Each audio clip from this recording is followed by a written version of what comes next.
तकदीर का खेल कहानी। आपने सभी ने ये कहावत तो सुनी होगी कि तकदीर का लिखा कोई नहीं बदल सकता।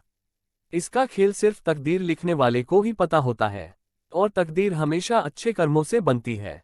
ऐसी ही डॉक्टर भाइयों की कहानी यहाँ बताई जा रही है, जिसमें दोनों की तकदीर ने ऐसा खेल खेला कि दोनों की दुनिया ही उलट गई। तकदीर का खेल कहानी। बात बहुत पुरानी है। गुजरात के सूरत शहर में मनसुख लाल नाम के एक व्यापारी थे। इनका कीमती रत्न का कारोबार था। इनका कारोबार दुनिया के कई देशों में फैला हुआ था। पूरे सूरत शहर में इनका मान और सम्मान था। मनसुख लाल के दो बेटे थे, जिनका नाम रामलाल और श्यामलाल था। रामलाल को दौलत और रुतबे का बहुत घमंड था, जबकि श्यामलाल एक शरीफ और सुलझा हुआ इंसान था। घमंड के साथ साथ रामलाल में ईर्ष्या और बेईमानी जैसे अवगुण भी थे। समय के साथ साथ मनसुख लाल की उम्र बढ़ती जा रही थी। ऐसे में उनके दोनों बेटों ने कारोबार में पिता का अधिक से अधिक हाथ बटाना शुरू कर दिया था। कुछ समय के पश्चात मनसुख लाल चल बसे और कारोबार का पूरा भार रामलाल और श्यामलाल के कंधों पर आ गया। बड़ा भाई होने के नाते रामलाल ने व्यापारिक फैसलों में अपनी मर्जी की चलानी शुरू कर दी। रामलाल बेईमानी और मक्कारी भरे फैसले लेने लगा। असली रत्न के नाम पर वह नकली रत्न का व्यापार करने लगा, जिससे उसका मुनाफा बढ़ने लगा। इस मुनाफे से उसका बाकी बचा चरित्र भी काला हो गया। दौलत के घमंड में वह परिवार में उन्मादी जैसा व्यवहार करने लगा। दूसरी तरफ शरीफ और सुलझे हुए श्यामलाल को शुरू में रामलाल की बेईमानी का इल्म तो नहीं हुआ, परंतु जब उसने उसके व्यवहार में परिवर्तन देखा तो पूरे माजरे को समझने में उसे ज्यादा देर नहीं लगी। रामलाल की करतूतों से श्यामलाल को बड़ा दुख हुआ। उसने रामलाल को समझाने और सही रास्ते पर लाने की कोशिश भी की, परंतु वह नाकाम रहा। उल्टे रामलाल श्यामलाल से खफा हो गया और व्यापार में बंटवारे का बहाना ढूंढने लगा। बंटवारे में भी उसने बेईमानी की साजिश रची, घर में कलह का माहौल पैदा किया।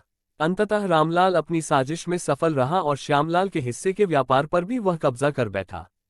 रामलाल के व्यवहार से दुखी होकर श्यामलाल ने शहर में दूसरी जगह अपना ठिकाना बनाया और रत्न के अपने व्यापार को नए सिरे से शुरू किया। ईमानदारी की नींव पर शुरू हुआ श्यामलाल का व्यापार जल्दी ही चल निकला। एक तरफ जहां श्यामलाल की ख्याति देश और विदेश में बढ़ने लगी, वहीं दूसरी तरफ रामलाल की करतूतों की पोल खुलने लगी थी। नकली रत्न के व्यापार के कारण रत्न बाजार में रामलाल की साख को जोरदार धक्का लगा और उसके व्यापार का दायरा सिमटने लगा।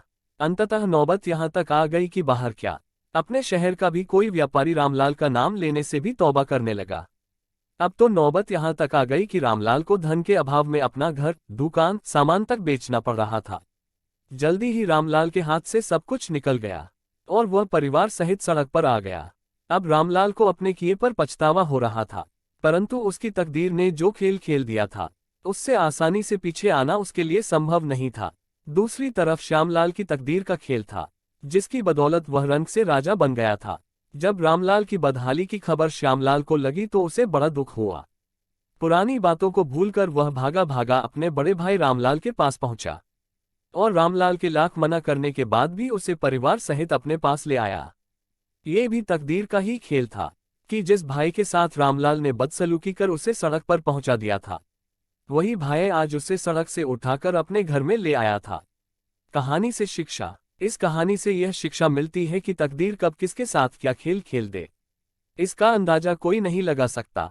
हाँ, इतना जरूर है कि आपके कर्म ही आपकी तकदीर लिखते हैं। जिस तरह रामलाल और श्यामलाल के कर्मों के आधार पर तकदीर ने उसके साथ खेल खेला था, इसी तरह अच्छे कर्म करते रहना चाहिए।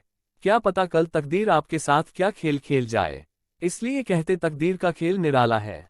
आज के इस महत्वपूर्ण धार्मिक प्रकाशन को हम यहीं समाप्त करने की आज्ञा चाहते हैं। आप सबसे नम्र विनती है कि कृपया आप सब अपने अनमोल विचार हमें कमेंट बॉक्स में अवश्य लिखें। इस चैनल से आपको सनातन धर्म, हिंदू धार्मिक पुराणों, उपनिषदों, ग्रंथों, वेदों, बच्चों के लिए शिक्षाप्रद, मोटिवेशनल, नैतिक शिक्षा, बोध कथाएं, पौराणिक कथाएं इत्यादि और हिंदू देवी देवताओं से संबंधित ज्ञान और नई नई जानकारी प्राप्त होगी। ये चैनल ज्ञान का खजाना है जो अधिकांश ज्ञान और जानकारी प्रदान करता है जो किसी व्यक्ति के लिए खुद को सही ढंग से समझने और उनके आसपास की दुनिया को समझने के लिए महत्वपूर्ण है। जीवन के बारे में आपको जो कुछ भी जानने की जरूरत है वह इस चैनल में है, लगभग सब कुछ। इस चैनल को अपने दोस्तों रिश्तेदारों में शेयर करें और सब्सक्राइब करें। सनातन धर्म व भारतवर्ष के हर पहलू के बारे में हर माध्यम से जानकारी जुटाकर उसको संपूर्ण व सत्य रूप से आप लोगों तक पहुंचाना मेरा उद्देश्य है। यदि किसी भी विषय में मुझसे किसी भी प्रकार की कोई त्रुटि हो तो कृपया इस लेख के नीचे टिप्पणी कर मुझे अवगत करें। अच्छे विचारों को हम यहाँ प्रकाशित करते हैं। ये चैनल धार्मिक और अन्य महत्वपूर्ण जानकारियों से संबंधित चैनल है।